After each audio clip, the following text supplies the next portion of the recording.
Welcome to another lettering tutorial. Today we're going to be looking at the 12 principles of design and how they can be used in comic book lettering. In the world of comic books, lettering plays a critical role in the conveying of emotions, actions and dialogue between characters, whether it's a big bold sound effect or a subtle thought bubble.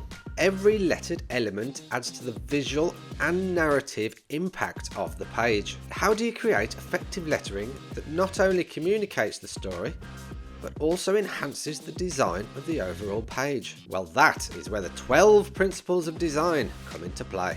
Originally developed by the Swiss graphic designer and part-time Professor X impersonator Jonas Itten, these principles are used widely in various fields such as graphic design, architecture and product design. They provide a framework for creating visually appealing and functional design by guiding the arrangement of elements such as colour, typography and composition. In this video we'll explore how these 12 principles can be applied to comic book lettering in order to create better pages. From contrast to hierarchy, we'll break down these principles and show how they can be used to improve your lettering. So whether you're a seasoned comic book letterer or just getting into it, join me as I dive into the exciting world of design and comics.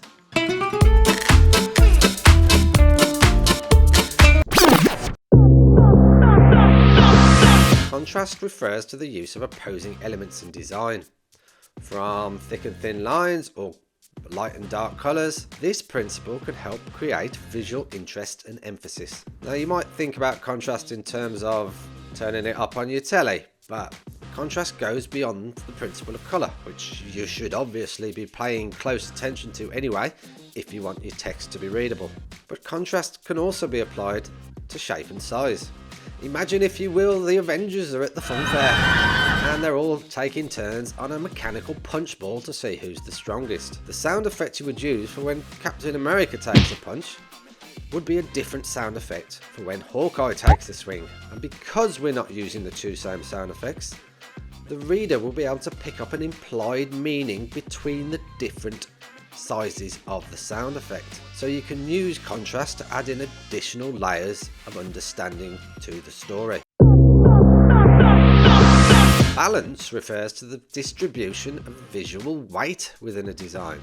If you were to place all your lettering down one side of the page would feel off balanced, and the reader can pick up on this and the design just feels wrong.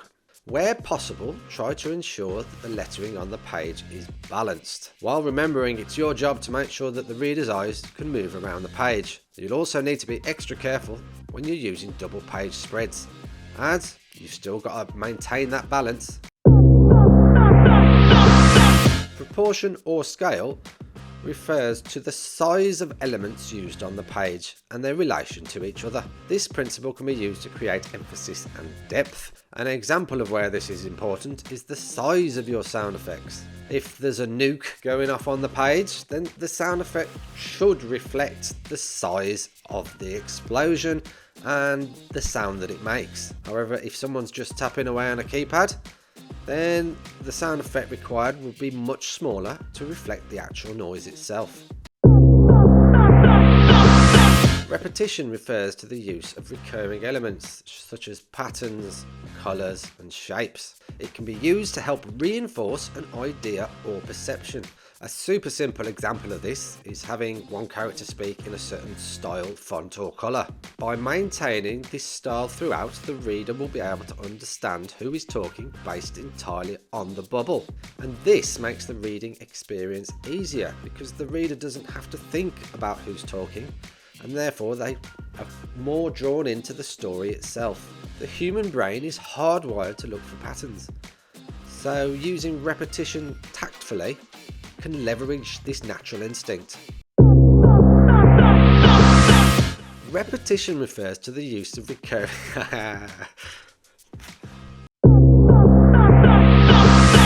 Emphasis refers to the use of design elements to create a focal point or highlight something important.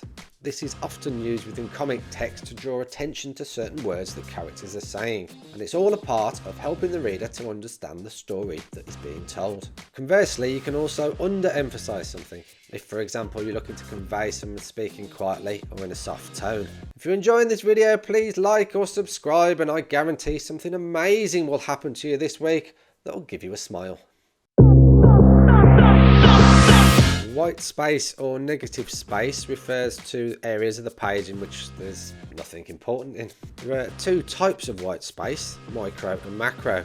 And micro, for example, is the distance between your lettering and the space between the edges of the word balloon and the text.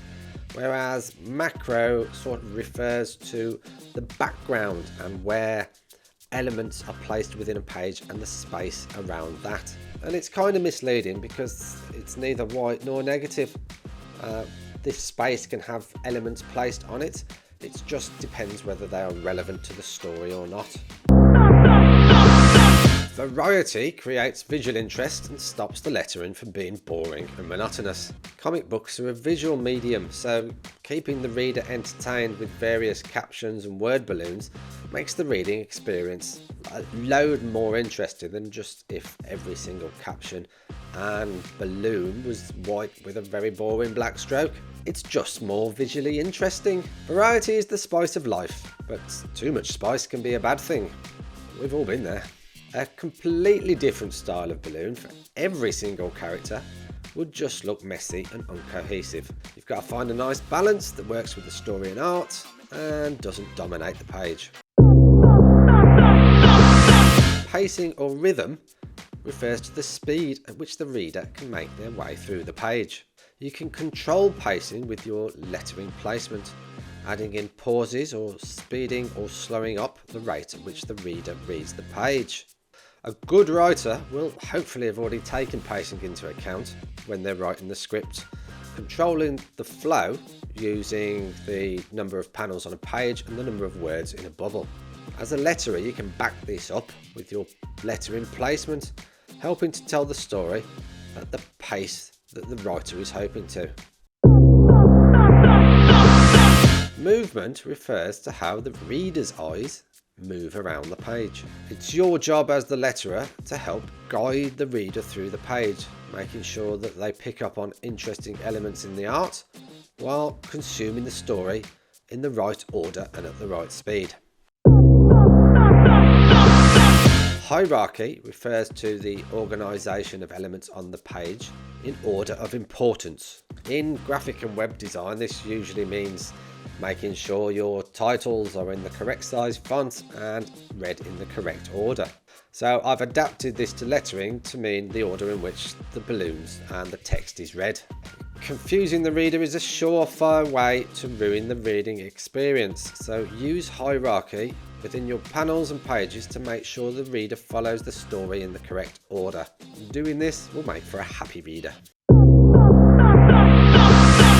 The principle of unity refers to the idea that every designed element on the page should work together to form a cohesive whole. Every element on that page should contribute to the telling of the particular part of the story which is taking place on that page. Hopefully the rest of the creative team are all doing their part to ensure that this is taking place. But as a letterer, the one who's usually finishing off the page and making it look amazing, you need to be aware if the script and the art and the colouring are trying to tell a particular story or portray a certain emotion. For example, if the writer has asked for like a tragic flashback, some past traumatic experience, the illustrator is going to be drawing some, sad, woeful pictures.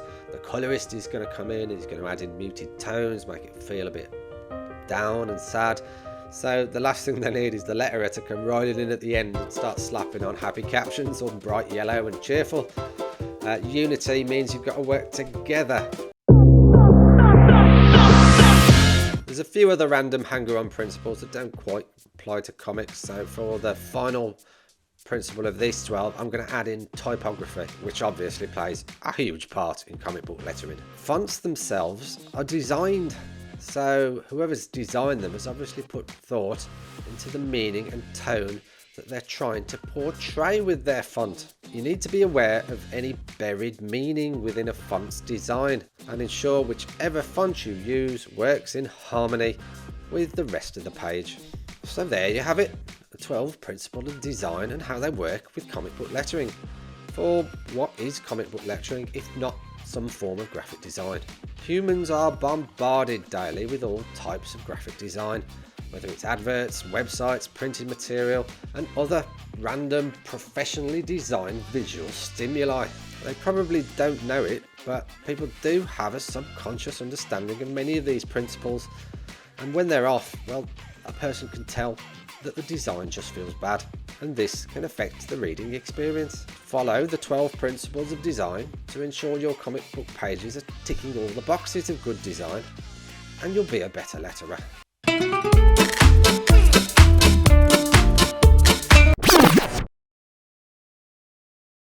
Repetition refers to the recurring use of design.